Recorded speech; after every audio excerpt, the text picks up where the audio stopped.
बंगाल में कल भाजपा की नबा न चलो मार्च थी, लेकिन इस मार्च में हिंसा हुई, जिसके बाद कई कार्यकर्ताओं को पुलिस ने हिरासत में लिया। ये हिंसा क्यों हुई? इसके लिए अलग अलग पक्षों के अलग अलग मत हैं। एक तरफ तृणमूल सरकार और पुलिस का कहना है कि कार्यकर्ताओं ने पत्थरबाजी की, पेट्रोल बम फेंके, जिसके बाद पुलिस को कार्रवाई करनी पड़ी। इस कार्रवाई में पुलिस ने टीयर गैस के गोले छोड़े और साथ ही वाटर कैनन भी बरसाया। वहीं दूसरी ओर भाजपा का कहना है कि ये पुलिस की बर्बरता की निशानी है और उनकी जो मार्च थी वह पूर्ण रूप से शांतिपूर्ण थी। इसमें पुलिस कार्रवाई की कोई आवश्यकता नहीं थी और साथ ही जो कार्यकर्ताओं की ओर से हुड़दंग की गई, उसके लिए कुछ नेताओं ने तृणमूल पर भी आरोप लगाया है और कहा है कि वे तृणमूल के गुंडे थे जिन्होंने उनकी मार्च में हुड़दंग खड़ी की और फिर पुलिस ने कार्रवाई की। पुलिस के पास एक और तर्क है, वह यह है कि कोविड-19 महामारी को देखते हुए 100 से ज्यादा लोगों के इकट्ठा होने की अनुमति नहीं है। उसके बावजूद भाजपा की मार्च में हजारों लोग इकट्ठा हुए और इसलिए पुलिस ने बैरिकेडिंग की, नाकाबंदी की और इसी नाकाबंदी के कारण कार्यकर्ताओं और पुलिस में भिड़ंत हुई। पुलिस का एक और दावा है कि जो कार्यकर्ता हैं वे सशस्त्र थे, उन्हें एक बंदूक भी मिली है जो कि फुल्ली लोडेड थी। इसके जवाब में भाजपा का कहना है कि यह जो बंदूक है वह लाइसेंस्ड है और यह एक सिक्योरिटी गार्ड की है, निजी सिक्योरिटी गार्ड, जो कि एक भाजपा नेता का है। ऐसे करके अलग अलग जगह अलग अलग बातें हो रही है, लेकिन एक चीज निश्चित है कि जो भिड़ंत हुई वह प्रतिरोध के कारण हुई। भाजपा कार्यकर्ता जाना चाहते थे नबान, जहां पर राज्य सचिवालय है और मुख्यमंत्री कार्यालय है, लेकिन उन्हें वहां जाने से रोका जा रहा था, बैरिकेड लगाए जा रहे थे, जिसके बाद कार्यकर्ताओं ने टायर जलाए और इस प्रकार हुड़दंग हुई। और पुलिस ने बदले में जो वाटर कैनन छोड़े, उसके लिए एक बात कही जा रही है कि उसमें केमिकल था।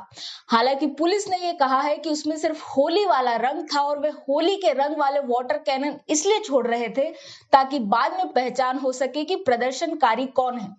लेकिन इस सो कॉल्ड केमिकल वाले वाटर कैनन से एक भाजपा कार्यकर्ता, जो कि प्रदेश उपाध्यक्ष भी है, राजू बनर्जी, उन्हें उल्टियां हुई और उन्हें अपोलो हॉस्पिटल में भर्ती कराया गया। इस प्रकार का पूरा वातावरण रहा दिन भर और रात तक भी यह रुकने का नाम नहीं ले रहा था, जब भाजपा के कई बड़े नेता जो कि इस मार्च में भी शामिल थे, जैसे कैलाश विजयवर्गीय, लॉकेट चटर्जी, मुकुल रॉय, दिलीप घोष और तेजस्वी सूर्या, वे पहुंचे पुलिस स्टेशन। वे अपनी एफआईआर दर्ज कराना चाहते थे पुलिस ने उनके साथ जो कार्रवाई की उसे लेकर, लेकिन इस एफआईआर को दर्ज करने में भी आनाकानी की गई और कई घंटों के इंतजार के बाद एफआईआर दर्ज की गई। इस प्रकार की पूरे घटनाक्रम को देखते हुए पहले ये समझते हैं कि नबान चलो आंदोलन था क्या। यह जो मार्च थी वह थी ममता सरकार की गिरती हुई कानून व्यवस्था के विरोध में और साथ ही भाजपा कार्यकर्ताओं की जो हत्या हो रही है बंगाल में, उसके विरोध में। हाल में यह मुद्दा उठा था मनीष शुक्ला की हत्या से, जिसके बाद राज्यपाल जगदीप धनखड़ ने भी सरकार के विरुद्ध आवाज उठाई थी, जैसा वे अक्सर करते हैं, और कहा था कि एक स्वतंत्र जांच की आवश्यकता है क्योंकि राज्य की पुलिस पर उन्हें विश्वास नहीं है।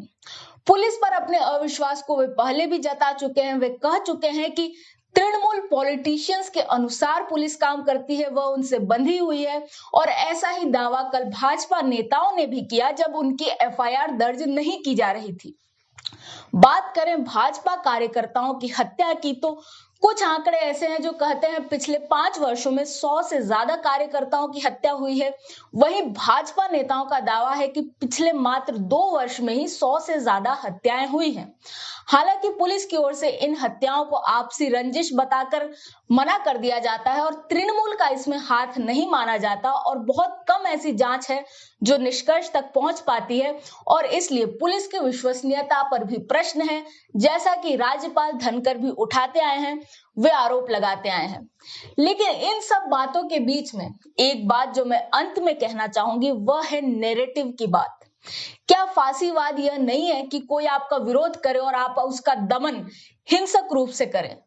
यदि फांसीवाद यही है तो तृणमूल सरकार के साथ इस टैग का उपयोग क्यों नहीं किया जाता? तृणमूल सरकार की ही एक सांसद उन्होंने पार्लियामेंट में एक बहुत बड़ी स्पीच दी थी जिसके बहुत चर्चे हुए थे सोशल मीडिया पर कई दिनों तक फांसीवाद पर। लेकिन इस शब्द का उपयोग स्वयं तृणमूल सरकार के लिए नहीं होता, बजाय इसके कि हमारे पास पर्याप्त ऐसी घटनाएं हैं ऐसा कहने के लिए। वही भाजपा सरकार के साथ इस शब्द को जोड़ने में देरी नहीं की जाती।